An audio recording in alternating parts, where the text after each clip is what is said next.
Yeah. So those of you who are listening, I'm going to introduce my dear old dad, Terry.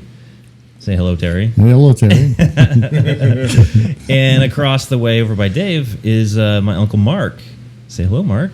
Hi, guys. Some of the things that I wanted to kind of bring these guys in and talk about, there's an upcoming camping trip. It's an annual thing. We've done it since I was, I think, 13. I'm not sure the first time that you came in to join us. I had been, I'm guessing 14 or so. Mm-hmm. I'm guessing. What annual camp trip number? This will be year 48. We started in 1973. Wow. Yeah, that's I was born in 75. You weren't there. Nope. Yeah. So, I don't know. So I would love to hear some background. Why'd you guys do it, and when did you guys? Did you guys come up with it? I don't know how we decided to do it. We just. Why would you guys want to hang out with each other? Well, that was a question. Yeah. We could back up a little bit on that.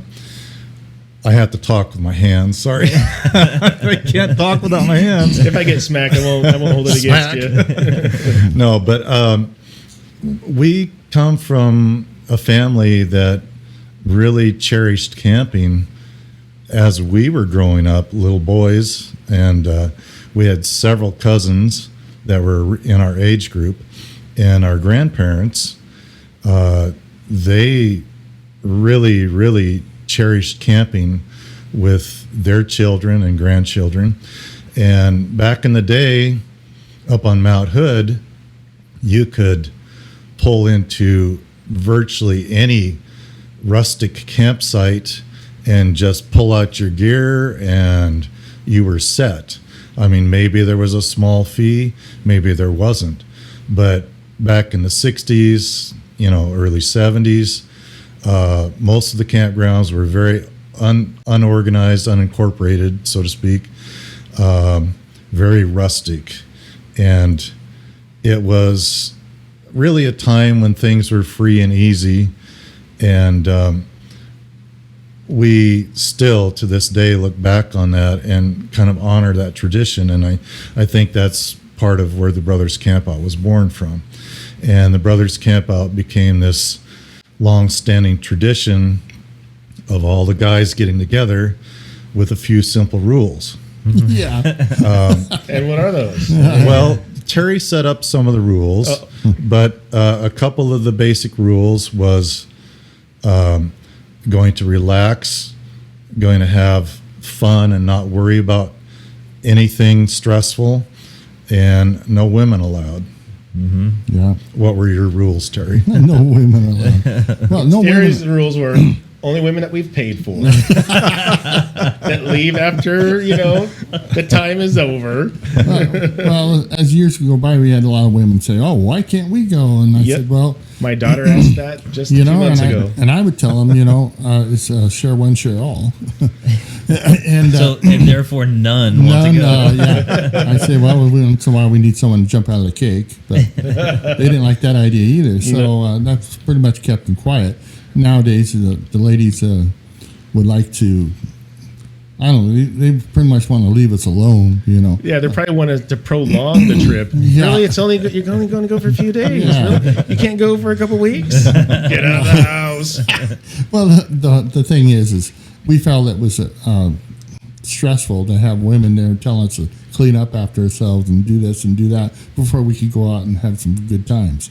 And that was why I just said, no, we ain't going to deal with that. Well, and I will say this: there's also I will say, at least for me, believe it or not, if my daughter, or I don't know about my wife though, I'll say anything. Same thing I'll say for you guys, I say for my wife. But if there's somebody else, another gal, I will hold back, And so if there was somebody else, like the games that we play, some of the card games, it's fun just to spit, even if it's ridiculous, the first thing that comes out of your mouth.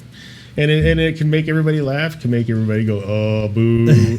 But still, at least now you don't have to worry about extra eyes judging you and then going home and then going, you're home unpacked 4 hours later and you're sitting there and you're half hour into this show and it's quiet and you hear this. so why do you guys do this? Or why did you say blah, blah, blah when they said blah, blah, blah? When he said that, what's her name in that show was good looking, and you said, yeah, she's pretty good looking. Why did you say, oh, geez, you're never coming again? No questions. Yeah. It's not like you guys do anything that is like, No. we got to hide, like the, what stays in Vegas, Yeah, thing. right. But at the same time, it's just nice being just free. being a guy. Right. To be able to be free Whatever and that silly means. without having to, it's bad enough you guys having to judge us. Like, But you're right, though. It's that Vegas idea that what goes with the Brothers Campout kind of stays there. it's And true. It's very true. And the reality is that we don't really judge each other. And I know that if we had some other folks in that group, we would then go home and wonder, oh gosh, what am I going to have to do to apologize? Or, those type of things. We always have just such a great time. We always invite people we like. Yeah. Go ahead. Sorry. Go ahead. One of the things that I was going to mention about the rules that I was referring to, that a couple of the rules that Terry made, when the boys were young, we discussed among the brothers that when should we invite the boys? When are the boys going to be, okay my with the kids. camp out? You guys are rated R. When are you guys going to be? That'd be nice. Particularly Terry's boys at the start.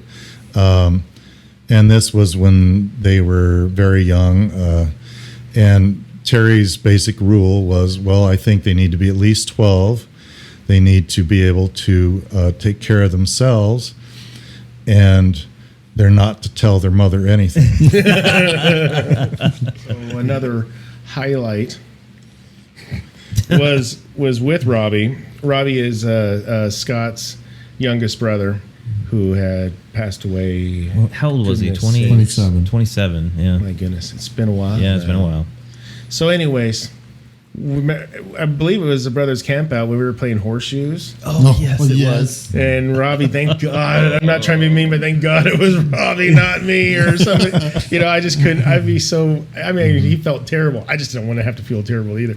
But so he just took a regular shot, and we're not experts, we're just out there having fun. And Robbie hits the backboard and it bounces while some left alone, kids running around ran right out behind the backboard. And it bounced off, and it just, as the kid was running, tagged the kid in the head. It was a ringer. And so I will have to say that first and foremost, because it was a kid and everything, it was hilarious. It was hilarious, and it was hard. So the kid's family, now they care. They come running. I'm not kidding. The family was 20, 30 plus feet away. I don't even know. Yeah, they were. But it was certainly not on purpose. And Robbie felt terrible. And, I was like, it was funny to see it. It looked like America's Home Video. If it was played on America's Home Videos, everybody would laugh because nobody's feeling the pain, right? But the people came over and they were getting all kind of crappy with all of us and thinking like, listen, we feel bad about it, because I can feel bad and chuckle at the same time, believe it or not. Because I love kids, and I did feel terrible about that it happened, because I had to hurt. Those Those are some heavy shoes. took the kid out. Yeah. Their parents were not very happy. Yeah. They were kind of not understanding. It's like, dude, you could have watched your kid. We're not the one that wound it up and said, we're not sent him on out towards the after. What's Robbie going to do? The kid wasn't in range when he went. Yeah. And the kid went. And just a lucky bounce. Hit the bounce. Yeah. He's like, I'm sorry, I don't make money off of horseshoeing. Timing's everything. Well, so one of the fond memories that I have for Brothers Campout is all of these little competitions that we have. That for a while it was like we would go out and play horseshoes. We would play some golf. I think I brought disc golf one year. We're always trying to find, the 500 up game. We're always trying to find different games to play. I think we even had some of those times when we were at one of the Oregon Coast camp trips, and we'd actually set up like a baseball game, or we'd play some football. Or you guys recall some of those? Yeah, we played football on the beach quite often. Now that we've slowed down a little, Yeah. it's Cards Against Humanity. It's how many card games did you bring? Yeah. Yeah. I still play catch with Ethan, and Well, still, we floated down the river last year. Yeah, I didn't get to go on that.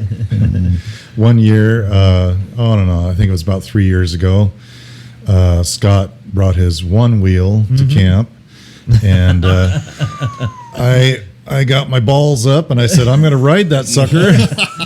And Scott took me out in an open field there in the middle of the campground, and he steadied me, and I did okay for a few seconds, and then I hit the ground. And I got up and went again. How you have to get back on the horse. So horse bucked me off every time. But yeah, I think we were working at it for 20 minutes or something. Wow. And we got you kind of moving around in a circle, and it's funny. Those of you who don't know what a one wheel is, it's like a single like racing go-kart wheel. It's self-balancing, kind of like one of those old Segways. But Is it self-balancing, Mark? Wow. I wasn't self-balanced at all. Oh, I guess it was. Mark wasn't. Okay, Yeah. fair enough. Yeah, but it's like snowboarding or surfing on the ground. And Mark, he certainly did pick his balls up, and he's like, I'm gonna do this, and we went out and did it. It was, I don't know if anyone else unless they're like, under 16, who voluntarily goes out and tries to ride it. And there's Uncle Mark. Scott, I think it's time we go ride the one wheel today. That's awesome. Yeah, so it was a lot of fun. Through the years, as you guys start aging a little bit, and changing shapes and being motivated to do certain activities, we've kind of adjusted how we do the camp out. Some of my favorite times are definitely behind, around that campfire, and we'll play Cards Against Humanity, or we'll just shoot the breeze. Just shooting the breeze with you guys is just a not to sound like cheesebally, but it's a treat. It really is.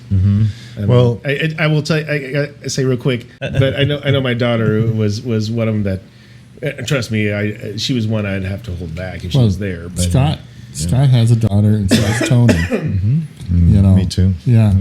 But, it's like, I don't have daughters. I don't think I can handle them.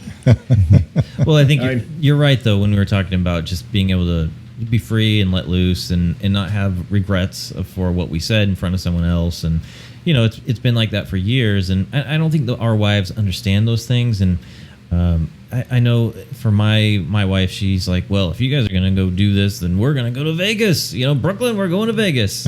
Right. And, yeah. And so I think that's kind of the direction. Now, and that sounds fair to me. That sounds completely cool to me. Yeah.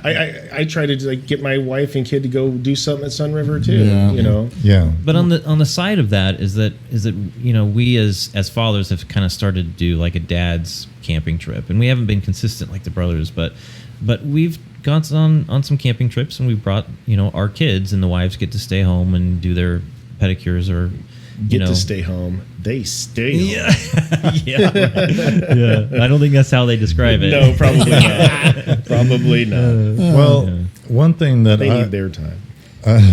one thing that I would say, especially in the more recent turn of events in the last couple of years, I've noticed, and I've thought about this a lot, that people, men and women, whether they go camping together or whether they go camping separately or whatever they do, they need that togetherness time, but they need time to decompress, and they need time to be together. And people need each other socially.